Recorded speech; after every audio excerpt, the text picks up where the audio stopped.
अथ नारदमुनिकृता श्रीपुष्टिपतिस्तुतिः। श्रीगणेशाय नमः। देवर्षयौचुः जय देवगणाधीश जय विघ्नहराव्यय जय पुष्टिपते ढुण्ढे जय सर्वेश सत्तम जयानंत गुणाधार जय सिद्धिप्रद प्रभो जय योगेन योगात्मन् जय शान्तिप्रदायक जय ब्रह्मेश सर्वज्ञ जय सर्वप्रियंकर जय स्वानंदपस्थायिन् जय वेदविदांवर जय वेदान्तवादज्ञ जय वेदान्तकारण जय बुद्धिधर प्राज्ञ जय सर्वामरप्रिय जय मायामये खेलिन् जयाव्यक्तगजानन जय लम्बोदर साक्षिन् जय दुर्मतिनाशन जयैकदन्तहस्तस्त्वं जयैकरदधारक जय योगीहृदिस्थत्वं जय ब्राह्मणपूजित जय कर्मतपोरूप जय ज्ञानप्रदायक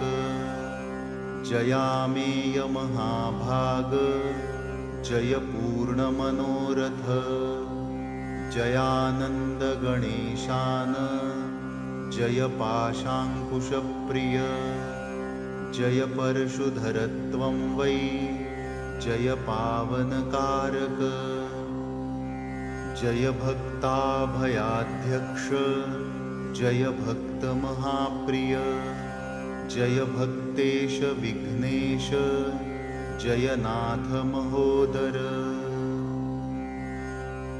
नमो नमस्ते गणनायकाय नमो नमस्ते सकलात्मकाय नमो नमस्ते भवमोचनाय नमो नमस्तेति सुखप्रदाय इति स्तुत्वा गणाधीशं प्रणेमुस्तं महामते उत्थाय नन्द्रुतुः सर्वे हर्षयुक्ताः सुरर्षयः तेषां महोत्सवं दृष्ट्वा तान् जगाद महाप्रभुः प्रसन्नात्मा पुष्टिपतिर्भक्तान् भक्तप्रियङ्करः पुष्टिपतिरुवाच भवत्कृतमिदं स्तोत्रं यः पठिष्यति नित्यशः श्रोष्यते सकलं तस्य जयरूपं भविष्यति पठनाच्छ्रवणादस्य सर्वं जयति मानवः अन्ते मदीयसायुज्यं प्राप्नोत्यत्र न संशयः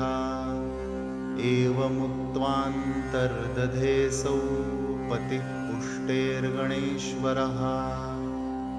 देवाश्च मुनयः सर्वे विस्मिता अभवंस्तदा इति श्रीनारदमुनिकृता श्रीपुष्टिपतिस्तुतिः सम्पूर्णा।